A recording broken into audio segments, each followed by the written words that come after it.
Hi everybody, this is Matt Morgan. In this lesson we're going to talk about intermolecular forces from Wiley's section 11-2. In this lesson we'll talk about what causes intermolecular forces, specifically molecular polarity. We'll talk about physical properties that reflect the magnitude of intermolecular forces. Some of these include melting point, boiling point, and surface tension. So, what are intermolecular forces? We've seen so far that chemistry is all about charged particles either attracting each other if they're opposite in charge or repelling each other if they have the same charges. We know that protons and electrons attract each other, positive and negative ions attract each other, and even discrete molecules experience attractive forces. Intermolecular forces are attractions that exist between specific molecules. Think of intercollegiate sports as opposed to intramurals. So let's review a bit from Chemistry 1.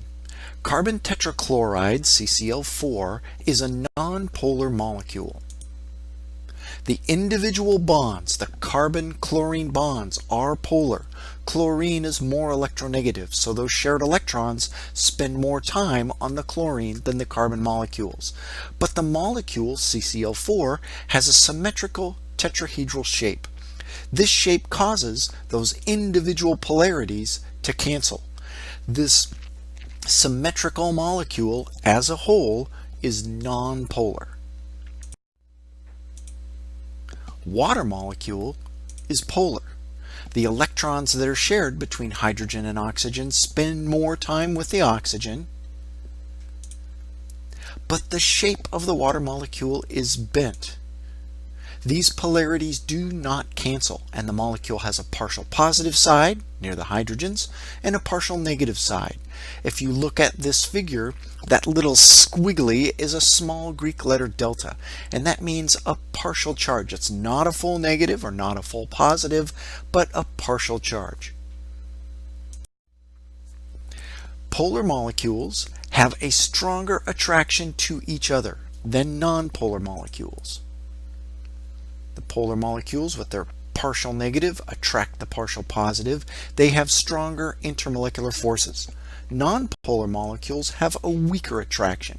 We'll talk about the specific kinds of intermolecular forces in the next lesson.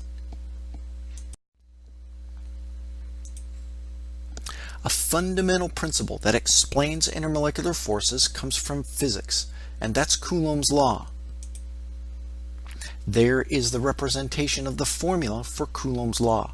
Force proportional to the charges divided by the distance squared. That r is the radius between the centers of the particles that are attracting each other.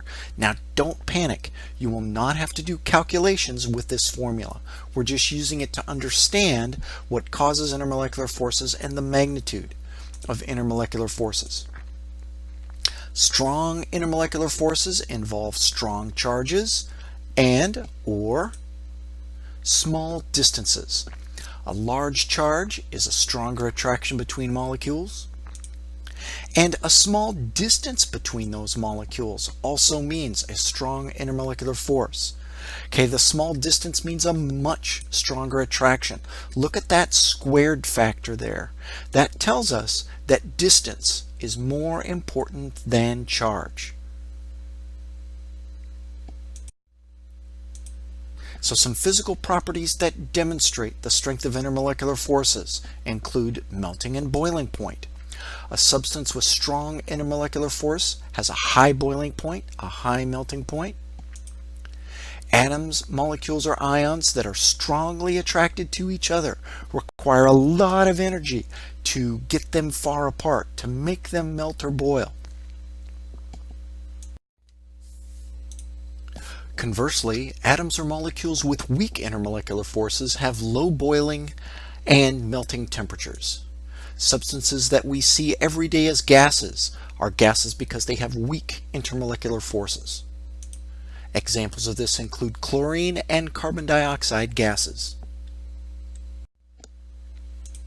Another property of intermolecular forces is surface tension. Liquids that have high intermolecular forces, such as water, have a high surface tension and objects tend to float on the surface, like this water skipper, or even a metal paperclip will float on the surface of water due to its high surface tension.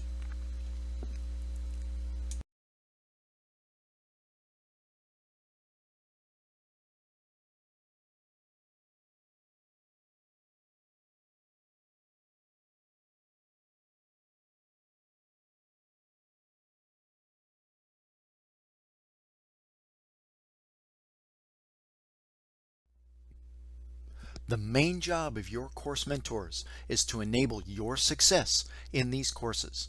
You can email us at the group inbox at chemistry@wgu.edu, or you will find contact information for your individual course mentor in your course of study.